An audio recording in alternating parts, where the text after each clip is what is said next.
Certainly when I think about performance in the classroom, we focus on performance as process and not performance as product.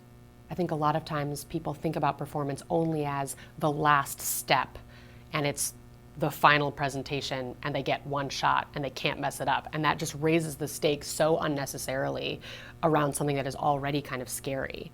But instead, if we think about what is the process of performance involves risk-taking, involves vulnerability, involves experimenting, involves joy, involves wanting to be here, involves the audience, involves who are you talking to, what are you saying, how can you best communicate all of those things, what are the strategies in performance you can use so that your audience receives exactly what you want them to. These are all of the parts of performance that we deal with and experiment with throughout as we're writing, as we're creating, so that the emphasis is less on one final performance and more on how is performance used and how can we make use of it as communicators.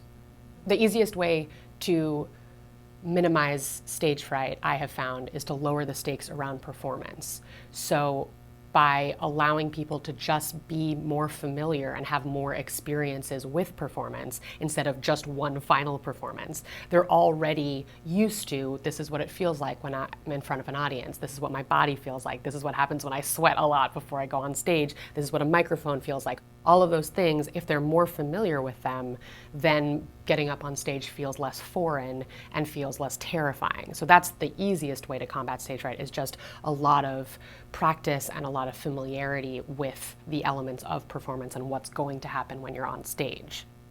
A lot of times when people have stage fright, there's a little voice in the back of their head that's going, uh-oh, I'm gonna be up there all alone and everyone's gonna be watching me and everyone's gonna be waiting for me to mess up so they can be like, aha, I knew it, you suck. And that's very unrealistic for two main reasons. One is that when you're on stage, you're not alone, you're in a room full of people. And it's important to remember that for many reasons. But a big one is that those people all are a part of this moment with you, and they want to enjoy themselves. The second reason why that fear doesn't make any sense is because no one ever goes to see a live performance and sits down and is like, I hope this is gonna be terrible. Right? No, nobody does that. You go to see a live performance and you go, oh, I hope that this is great. I hope I enjoy myself. I hope this is so great that later people are like, oh, you got to see that? That's amazing.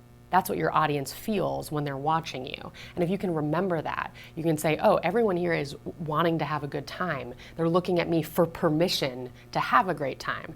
And one of the best ways for them to have a great time is for you to have a great time. When I talk about performance, I usually talk most about experimenting and enjoying yourself. I really believe that those are the two most critical things that you can focus on when you're performing. Trying things out, seeing what works, what you like, what you want to keep for next time, what you might want to change, and also genuinely enjoying yourself. If you don't want to be there, nobody else does either. If you get on stage and you're like, I really wish I wasn't here right now, everyone in the room goes, ooh, I really wish I wasn't here right now. But if you get on stage and you're like, hey, I'm really excited to be here, what's going to happen? Everybody in the room goes, oh, I'm really excited to be here, what's going to happen? That's the effect you have on everybody based on what energy you are pouring into the room. It doesn't mean that you can't be nervous. I think sometimes people think that either you're nervous or you can do a good show, and it can't be both. But that's not the case. Most of the time when I'm on stage, I'm incredibly nervous, but I'm also enjoying myself because I have to be. If I'm not enjoying myself, nobody else is either.